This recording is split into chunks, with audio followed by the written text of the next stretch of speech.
Sup Fams! Welcome back! Yeah, let's get right into it. Child's Play is directed by Lars Klevberg and stars Aubrey Plaza, Michael Bateman, and Michael Tyree. Oh my god, did I keep... What? Brian Tyree Henry. And this is a 2019 remake, a pretty sure slash reboot to the original 1988 Child's Play directed by Tom Holland. No, not Spider-Man Tom Holland, but Tom Holland, the guy who directed Fright Night, the original. So the story is about Andy Barkley moving in with his mom. I don't even think he's called Barkley in this one, it's just Andy Barkley. Him and his mom just moved into town and he's struggling to make friends for some reason, and so his mom buys him this good guy. It's not a good guy actually, it's a buddy doll. I'm gonna keep that air in because, you know, I'm just kind of really attached to the original, but, you know, let's just get on with this new one. So she's given this good guy buddy doll, and I said it again. I'm just gonna leave it in because, you know what, whatever, man. It's technically a good guy doll, so we're gonna call him good guy, but, you know, it's a buddy doll. Buddy doll, we're gonna call him that from now on. And he actually bonds with the doll. It's really cute when you actually see the scenes in the beginning of the film, like around the first act. And you actually like legit sympathize with Chucky in this one. And he starts bonding with the doll, and then he just finds out that this doll is pretty different. Like, he can actually cuss and all that stuff and break the rules like no other buddy doll can do. And then he, let's just say he finds out that it's pretty much pure evil by near the second act of the film. Yeah, that's pretty much it. The plot is very simple. He makes new friends and they try to find a way to stop Chucky, the evil doll. Now, right now, the only negative thing that I really have a negative thing with this movie is, just to get this out of the way first, is the pacing. As much as I really enjoyed that it's an hour and 26-minute film, I felt like 10 to 15 minutes was cut out, and it kind of shows like this. It kind of hurts the character development between him and his mother, which is a good development, but it's still like, it's just like Andy and his mother, like it's a great development, but he's still like, you know, like it just kind of rushes over a bit.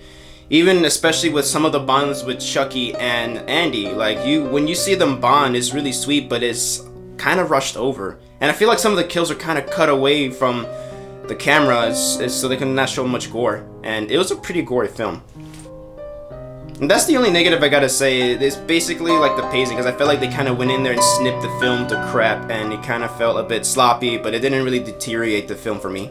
So right into the positives is everybody's performance. Holy shit! The acting is really good. I am not freaking kidding. Aubrey Plaza was convincing as a mother who basically had a very wild like sex pain, but you know, it's really cool just to see her play a mother. I never thought her from Parks and Recreations playing, you know, this, and it's really convincing. I love it. Gabriel Bateman also, on the other hand, he is so good as Andy. I love Alex Vincent in the original, but freaking this kid, I love his emotions in this film. It's so cool, and he was just like crying like a couple times, but he's really convincing. I really love this kid.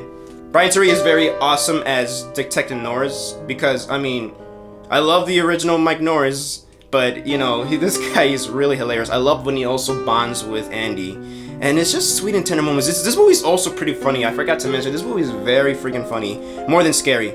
Even the supporting kids, they were really good. And the kids were pretty cool. Like the little side kids, the friends he makes, like for their performances is really good. For the script they're given is really great. And I'm not saying the script is bad. I'm just saying that it's kind of a simple script to work with. And right now, let's talk about Chucky himself. Played by my homeboy, Mark fucking Hamill. Dude, this guy killed it. Like, I'm not kidding. I mean, he's not Brad Dourif, okay? Nobody's gonna live up to Brad Dourif. And he's not the foul-mouthed Chucky, the wisecracking Chucky we know and love. But I kind of like this Chucky. You know, he's sympathetic. I mean, all he wants is to be Andy's best friend. And he's an AI that's self-learning and teaching himself as the film progresses. And I just love how just like Mark, instead of going with the haha, I'm trying to be like, you know, replicate my friend Brad, because, you know, I think Mark and Brad Dourif are friends in real life. Instead of, you know, like, replicating Brad Dourif, he just basically became his own. Like, he kind of is, like, very robotic. Like, Andy. Hi. Are you my friend till the end? Like, it's really creepy, but it's very, like, it sounds like he has a childlike innocence. But when he, like, turns evil, not just because his eyes glow red, I mean, he fucking turns evil. Like, I'm not fucking kidding. Oh, I can't really spoil much, but the kills he does is really cool. I mean, he can cement himself as his own Chucky, and I am basically pleased with it. And holy shit, let's get on to one of the highlights of the film, and that's the fucking score by my homeboy, Bear McCree, my bad. Bear McCree, like, holy shit. This guy knocked it out of the park. This guy just, I don't know what he did, but he, instead of working with just a piano and some, like, other instruments, this dude got, like, actual, you could tell he used toys, like, children's, toddlers' toys, and he was just, like, just messing with it. I mean, have you guys seen that promotion that he did? When, like, he was promoting the soundtrack? Dun, dun, dun, dun, dun, dun, dun, dun, dun. Okay, that was a bit over-exaggerated, but you know what I mean. That guy deserves an Oscar. I mean, shit, this guy, one day he's gonna win a fucking Oscar for Best Original Score. Just watch, someday he's gonna win it. I also like the cinematography, the way it was shot. Like, it's colorful but also dark at the same time. It's a nice little balance. And that's all I gotta say about the cinematography. It was actually well framed too, and it's really cool. It has kind of its own visual style. Lars, for his first film directing, like, he did a pretty decent job with the camera work. I mean, there's not much to say. I mean, with the freaking camera work, it's just great. I liked it. I love the cinematography. It's great. Love it. Let's move on. And I also have to disagree with tonal, like, consistencies, because it does know what it wants to be. It wants to be a horror, slightly of a horror comedy, and it works. I mean, you can even see the original film, and you can see some of the comedic stuff in it too, and it's really great. And I know we didn't get the, you stupid bitch, you filthy slut, teach you to fuck with me, sort of Chucky character, but I mean, it's, we might get there. I mean, just like in the original, like, since Chucky, basically in the original, Chucky was possessed by a serial killer, and of course, like, he already has a personality, but as the film progresses, his heart becomes more human, and more human he becomes as the doll.